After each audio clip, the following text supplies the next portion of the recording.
wato IRGC na Iran sun tabbatar da yiwuwar komawa yaki a gobe Litinin. Hakan ya biyo bayan akwai tattaunawa tsakanin Qatar da kuma Pakistan wanda ake da Iran, dan Iran ta ce ita ba za ta zama da Amurka ba, ta zama su da Amurka ba. So Qatar da Pakistan suna daga cikin wanda suke danna kirjin Iran game da wannan matsalolin da yake faruwa na yiwuwar bude Strait of Hormuz a wannan yankin. So based on tattaunawa da ake, Iran ta fahimci cewa ita ba za a cimma wani matsaya ba, kawai abin da ya rage kawai yanzu ta fitar da sanarwar a yau tana gagarumin shiri na yiwuwar koma yaki gobe gadan yayin da suke magana cewa wannan yakin da za su ci gaba Isra'ila ne da Amurka za su fi jin jiki idan har kasashen Laraba ba su ba da fiska su ma a ci gaba da amfani da kasashen su ba. Wato ba za ka gane fusata da fushin Iran ba sai ka bibiye yanda suka rika gudanar da tattalin arzikin su a tsawon shekara 47.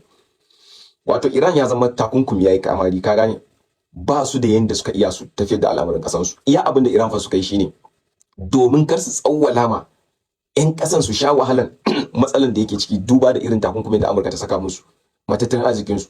Kusan kowane abu gwamnatin Iran ta saka masa subsidy, ta saka masa tallafi.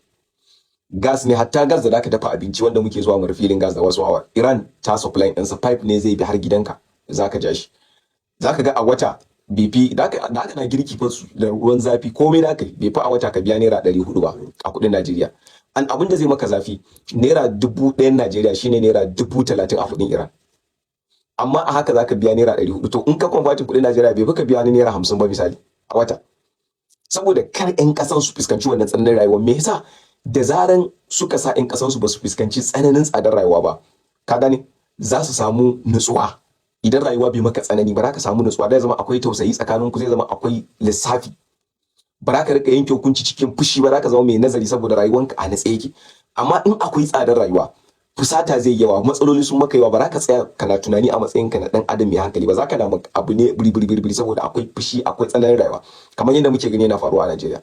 Haka suka rika manajin kasan, an kai gaban da abin ya yi worse a cikin kasan Iran da kake gani. A haka dab yakin nan abin ya yi worse, takunkumin ya yi kamari, ba su samun kudaden mai din kamar yadda ake samu a baya ake saka wayannan subsidy din, sai zama sun ciccire tallafi, wayannan tallafi ma abubuwan wasu daga ciki har wajen kaso 400, wannan tallafin sauri kaso 40, wannan cire kason sai tsananta tsadar rayuwa ma 'yan kasan su, har aka fara wayannan protest. So da Amurka sun ma yi haƙuri, ka gane Iran din tana cikin wani matsalar da zai iya haifar da matsala a cikin kasan, da sun dan ƙara ba su wasu shekara 4 ko 5, ba mu san ko za su iya manage ba, amma abin da yayi wasu da bai taɓa yi a kasan ba. Kawai da yake Amurka shi kenan Isra'ila ta ga cewa da yake akwai desperation a Isra'ila, kawai sai suka yake su, suka ziga Amurka so yakin kamar wani ceto ne ya zo ma Iran. Wallahi da nake bibi abu ya naga to ai su wannan yakin wani ceto ne ya zo mu, saboda waɗannan yakin da aka fara yanzu, ka gane sai ya zama an samu gaɓoɓi da ake tattaunawa sulhu da Amurka ta daddaga musu kafa da sayar da mai da wasu, cire musu tattalin arzikin, cire musu wasu kuɗaɗen su da aka rike, sai aka samu walwala. To ƴan ƙasan sai suka samu saukin rayuwa ma fiye da kafin yakin, ka gane lissafin. So instead ya zama yakin ya dada cusa kasan a cikin tsanani, sai ya zama yakin ya dada sake ma 'yan kasan mara. So yakin bai musu illa wayan da kai ya kamata a ce kuna yaki kun shiga kalubale ba. Amma a Najeriya bai taɓa yiwa ba.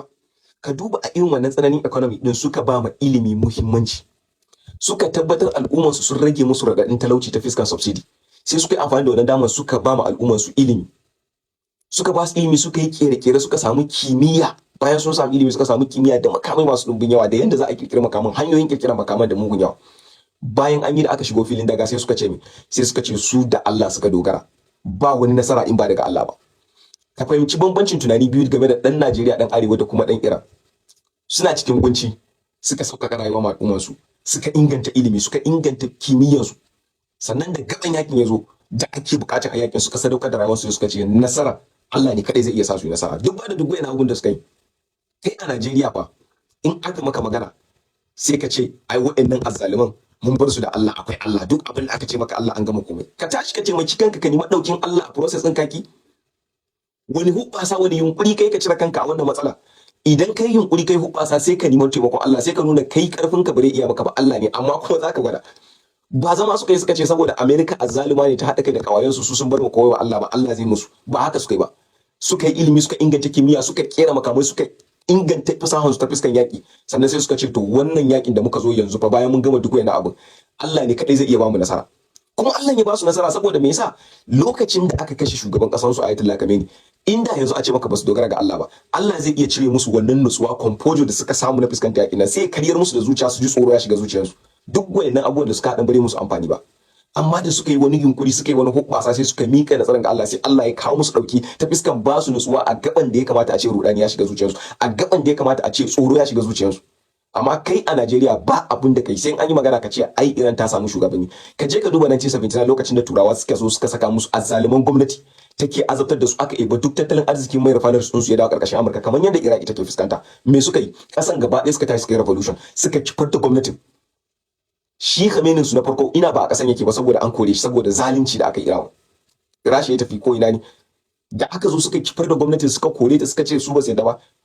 Menene ya faru? Saboda mutanen kasan suna da son gaskiya, suna son su ga sun inganta rayuwarsu, suka tashi suka yi abin da ya kamata kafin sai suka samu adalin gwamnati. Kai a Najeriya fa kana jiran gwamnati mai adali ne kawai ta zo from sky, kawai ta zo miracle ya faru ko a ce to yau gwamnatin ka ta gyaru. An taba aka ina ne? Wa yau da kan shi ya ce maka wai miracle na faruwa, sai an taba ka ce wai kai ka mika komai ma Allah Allah, sai in mutum ya inganta ce ayin aka ce Allah an gama komai. Allah akwai tsari da ya gina duniya akai, kuma ba ya gina ta saboda ya zo ya maka miracle bane. Idan ka dauko tarihin Annabi Isa, mahaifiyarsa ba namiji ta haife shi, haka yana maka cewa Allah zai iya yi. Kai a yanzu ka zo kana da ya ko kuma wata wanda ka sani zo ta ce maka ita ta aihu ba miji, ba ta yi aure ba ta aihu, hankalinka zai kama? Amma ya fi karfin Allah ya haka bai fi ba, amma ka san Allah bari ba saboda ka san Allah ya kawo tsari. To kai me yasa kake jiran wai kai miracle ne faru a lokacin ka? Me yasa ba za ka bi wannan, ba za ka yadda da tsarin da Ubangiji ya saka a bayan kasa ba? Me yasa kake son ka tsallake tsarin sai ka fake da wai kai ka yadda da Allah, wai Allah zai maka? Ka tsallake tsarin da ya maka. Ai tsarin shine dole ka tashi ka yaki zalunci, dole ka nima ma kanka yanci, dole ka nima ma kanka izza, kuma dole ka yi sacrifice. Duk wani nasara a rayuwa tana da farashi. Kai dan arewa dan Najeriya ba ka son ka biya farashin, amma kana so ka ji daɗi. Mai ka yaudar kanka kenan. Bilhu baka isa ba zai taɓa yiwa ba. Duk yan gwagwarmayar da kaga suna tauna ba arewa, wasu son zuciya ne, wasu dukiyarsu ne, wasu kuma suna son ka fahimci cewa fa dole akwai farashi ma kowane nasara. As far as kana tsoron biyan wa'annan farashin, ba inda za ku tafi a ƙasar nan. Kar ba ku rika fakewa ku ce wai Iran sun samu shugabanni. Kafin su samu wa'annan shugabannin, duka ƙasar sa suka tashi suka kalubalanci zalunci. Ku a Najeriya ba za ku iya ba, saboda kuma azzalumai ne ta wani fiska. In na faɗa ka ba ina nufin duka ƙasan wai kowa azzalumi ba. Azzalumai kun fi yawa, akasarin azzalumai su mun fi yawa a cikin ƙasan. Shi ne gaskiyar magana. Waɗanda ba azzalumai ba su da yawa, shi yasa kaga ba za a iya yi ba. Dole kowa individually sai kowa ya gyara tunaninsa, ya gyara zuciyarsa, ya kyautata tsammani kafin ƙasar nan ta gyaru. In ba haka ba, na rantse da Allah, ya ku da jikokin koyi sun yi ihu, sai sun tuna sun ce iyayensu ba su kyauta musu ba. Ba yanda ka iya. Allah ya taimake mu, Allah ya samu dace.